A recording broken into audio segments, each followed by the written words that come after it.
The coup attempt seemed successful. The palace had been seized, the president was captured, the French supporters were ready, but there was one thing the plotters didn't account for: Ibrahim Traoré's ability to win a nation, even while in captivity. The first shots were fired at 3:14 a.m. Ibrahim Traoré, President of Burkina Faso, was awake when it happened.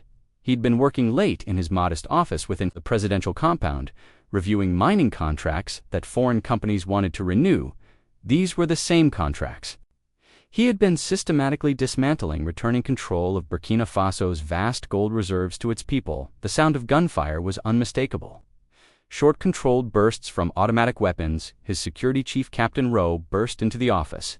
"Mr. President, we're under attack. The palace perimeter has been breached." Traoré nodded calmly, as if he'd been expecting this. In truth, intelligence reports had warned of growing discontent among certain military factions, particularly those with historic ties to France. "How many?" Traoré asked. "Initial estimate is 40 to 50 soldiers, sir. They're wearing our uniforms," but hesitated. "But they're not loyal troops." Traoré finished for him. "3rd Battalion." "Yes, sir. Colonel Zongo appears to be leading them."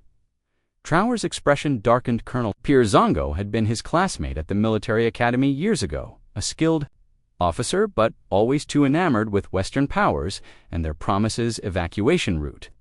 Traoré asked, already knowing. "The answer: compromised, sir. They moved faster than we anticipated. The Presidential Guard is engaging them at the south entrance.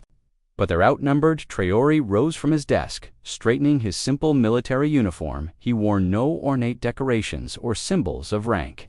A deliberate choice to distance himself from the opulent leaders of the past. "No evacuation," then he said, with remarkable composure. "We don't risk more Borinab lives in a firefight. Not for one man, even if that man is President Captain." Wedro looked stricken. "Sir, with respect. You can't surrender if they take you." "If they take me," Traoré interrupted, "then we enter a different kind of battle, one fought with words and will rather than bullets." He checked his watch. "Activate protocol, Sierra."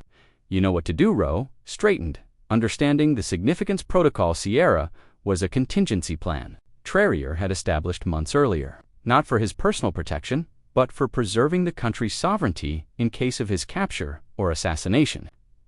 "It will be done, Mr. President." The sounds of fighting grew closer. Shouted orders. More gunfire.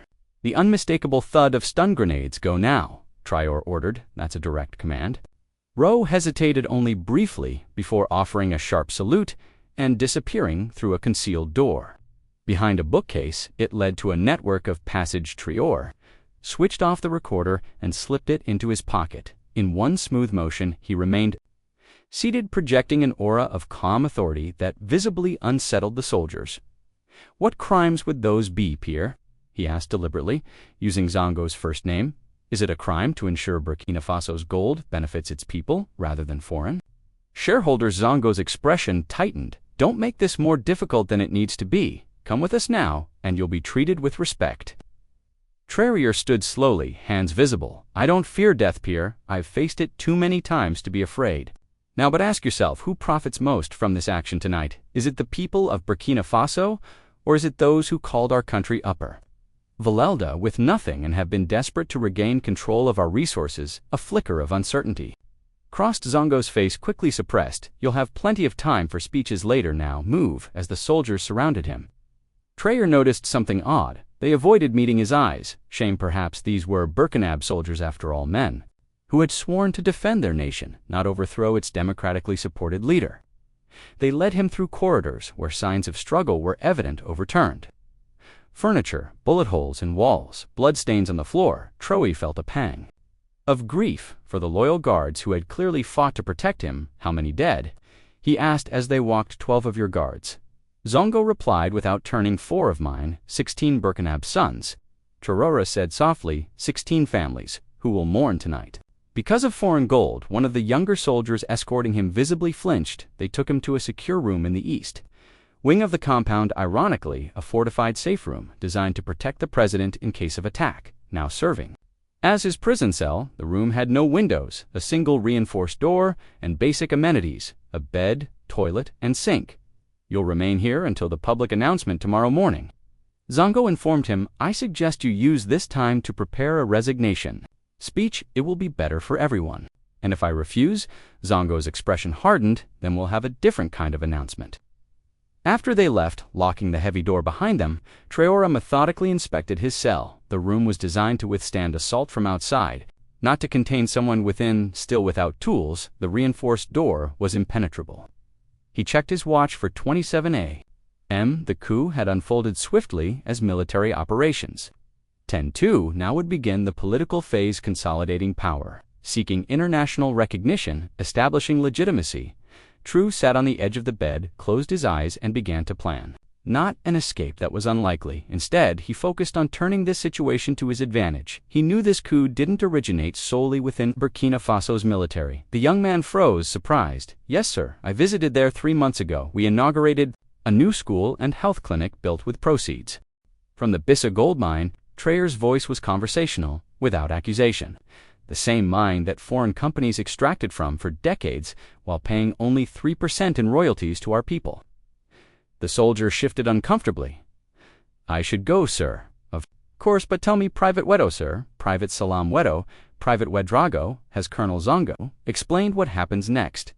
"After I'm removed," the young soldier hesitated. "He said there will be new elections eventually, that things will improve." Traoré nodded. "Thoughtfully, I see. Have you heard any foreign voices in the compound since last night?"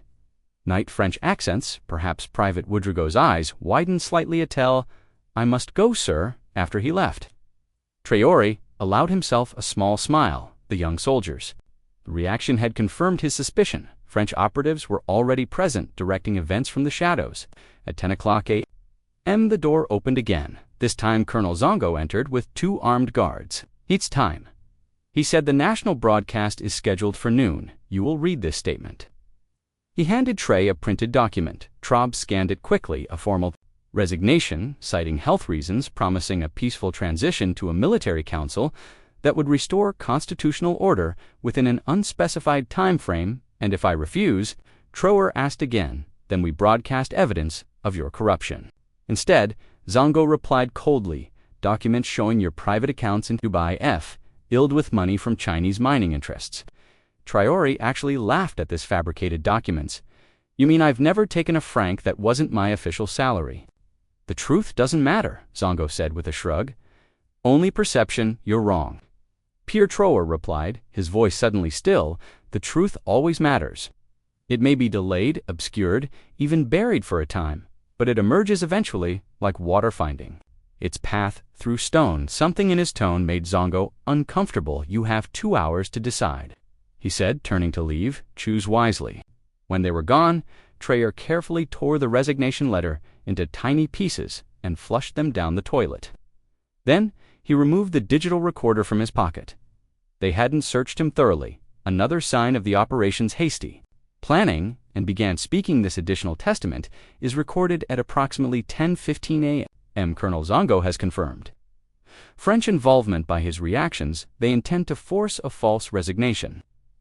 I refuse. The Burkina people deserve to know who truly seeks to control their nation and its resources." At exactly noon, Traoré was escorted to what had once been the palace's media room. A camera was set up, broadcasting equipment ready, standing off to the side. Traoré noticed a Caucasian man in civilian clothing giving directions in French accented English. Their eyes met briefly, and the man quickly looked away. Traoré looked directly into the camera, his gaze unwavering. "People of Burkina Faso, I speak to you not from the freedom of the presidential office, but from captivity within our own palace. Last night, at approximately 3 o'clock in the morning, a faction of our military, led by Colonel Pierre Zongo, acting under foreign direction, attempted a coup d'état." Zongo lunged forward. "Cut the broadcast, cut it now," but the technician seemed frozen, his hands away from the controls. Traoré continued smoothly. "I am currently being held prisoner and have been asked to read a false resignation. I refuse. The soldiers who participated in this action are not our enemies. They are our brothers who have been misled. The true architects of this coup are not even Burkina citizens." The foreign advisor was now shouting, but strangely no one moved to stop the broadcast at this very moment. Traoré continued, "Documents are being released to every media outlet in the country and across Africa showing the direct involvement of foreign mining interests and intelligence services. In planning this coup, their goal is simple: to reverse our policies of resource sovereignty, to return control of our gold to foreign shareholders. Now Zung was staring at his phone in growing horror. The screen showed notification after notification messages, calls, news alerts to the soldiers who participated in this action. You have been used. Look to your officers and ask who has recently received large payments from foreign banks. Ask why. French military advisors arrived secretly in our country 3 days ago. One of the guards shifted nervously, lowering his weapons slightly. To our international friends who support true sovereignty, now is the time to stand with Burkina Faso. And to those foreign powers who believe they can still treat Africa as their personal resource reserve, who believe they can install and remove leaders at will, your time is over. The door to the studio suddenly burst open. Captain Wedrow entered, accompanied by several soldiers wearing the insignia of the 1st Battalion loyal to Traoré. The palace perimeter is secured, Mr. President, Wedrow announced. The 1st and 4th Battalions have declared their support for the constitutional government. The 2 guards who had been flanking Traoré looked uncertainly at Colonel Zongo, who stood frozen still, staring at his phone. The choice is now yours, Colonel, Traoré said, rising from his chair. Continue this failed coup and face charges of treason, or help me expose the true foreign instigators and salvage your honor. For a long moment the room was absolutely still, the tension palpable. Then, with a gesture of defeat, Zongo placed his sidearm on a nearby table. How? He asked. Simply, how did you counter this so quickly? Traoré's expression remained composed. Protocol Sierra was designed for exactly this scenario. The moment Captain Wedrow escaped the compound, he paused, his gaze intensifying. In the coming days, I will present evidence of this foreign interference to the African Union, the United Nations, and most importantly to you, the Burkina people. The days of resource colonialism are over. Africa's wealth belongs to Africans.